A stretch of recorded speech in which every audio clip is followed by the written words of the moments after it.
Hi everybody, welcome to the video. Today we're going to talk about magnetic flux. Magnetic flux is part of the area of study 2, how a field's used to move electrical energy, which is part of Unit 3 of Physics.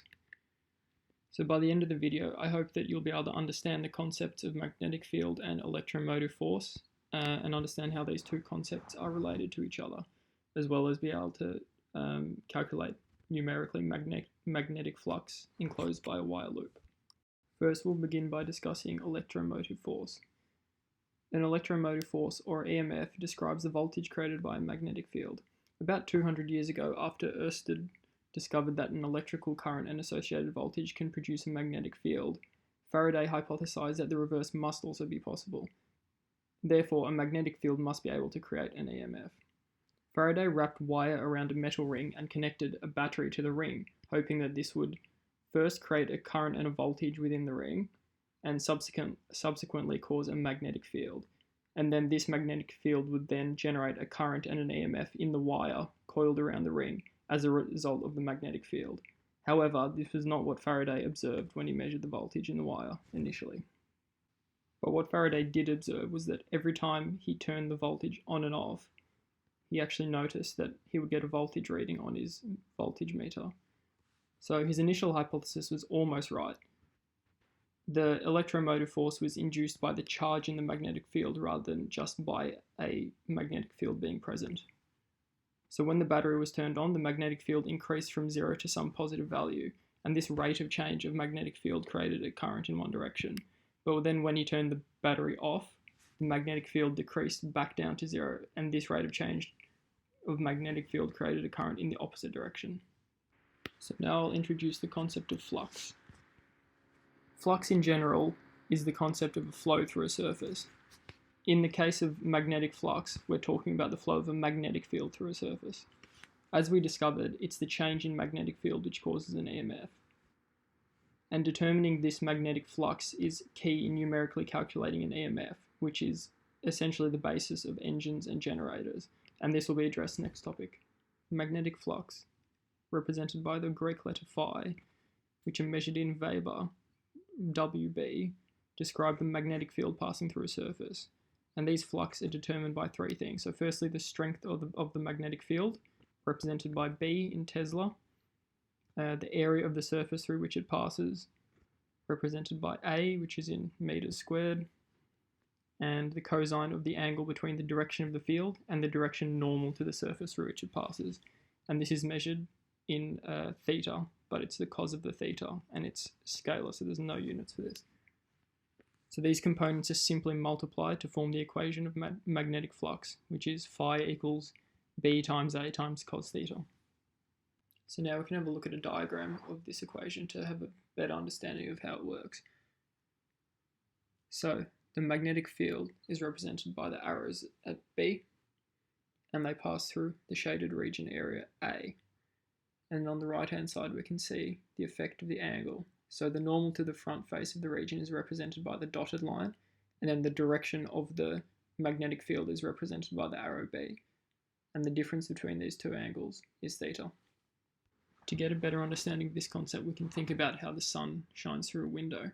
So at sunrise, the sun shines perfectly perpendicular to the face of a window, and the projection of the sun on the back wall will be at a maximum, and it will be roughly the same size as the window. And then at midday, the sun shines parallel to the face of the window, and you will not get any sunlight inside as none passes through the window, no matter how big the window is or how strong the sun is shining. But then if you think about during the morning between these two times, the sun shines at an angle to the face of the window, and the projection of the direct sunlight inside will be somewhere in between the maximum and the minimum, or 0. So now we're going to have a look at an example of how we find the flux enclosed by a loop. So the first question is, a square loop of wire, width of 20 centimeters, is placed inside a uniform magnetic field of 0.5 T in strength.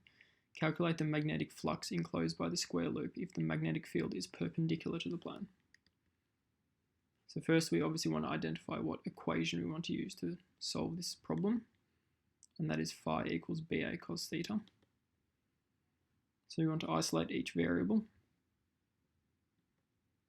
and then we want to try to solve all these individually rather than all at once. So the B is from the question 0.5.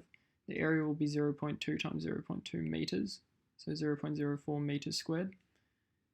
And then cos theta will equal cos 0, which equals 1, because it's perpendicular. And then we can finally put all of these into the equation and get an answer of 0.02 Weber. So now we'll look at another example of this. This time it's a circular loop of wire with radius 10 centimeters, and it's placed inside a uniform magnetic field of strength 0.2 T. Calculate the magnetic flux enclosed by the circular loop if the magnetic field is parallel to the plane. So once again, same equation, and again the same variables. This time B equals 0.2, and the area will equal pi times 0.1 squared, which equals 0.0314.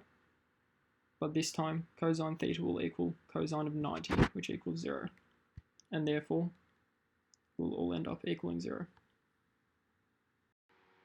It's also worth noting that in these two examples, we've only calculated the magnetic flux and we haven't started to calculate electromotive forces yet, but that will come in the next topic.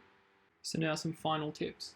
So these are some things to look out for, not only for these questions, but this really applies to most physics questions. So firstly, you want to check to see what shape area you're calculating, because you will get circles, squares, and rectangular loops for these questions. And just make sure you're using the right one. Check that you're using the radius or the diameter correctly when you're doing a circle. Obviously, if it's pi r squared, then you obviously need the radius, not the diameter. You want to check the units when you're calculating the area, because these questions almost always are in units of centimeters, but we want them in meters, so that's something to look out for. And also, it may seem unnecessary, but for these types of questions, when you have a few terms, especially with cosine or sine or any trigonomic function, you want to write them all out individually, just so it's a lot easier for examiners to see your thought process, and also a lot easier for you to see where you might have made a mistake. The next video will be about calculating electromotive forces.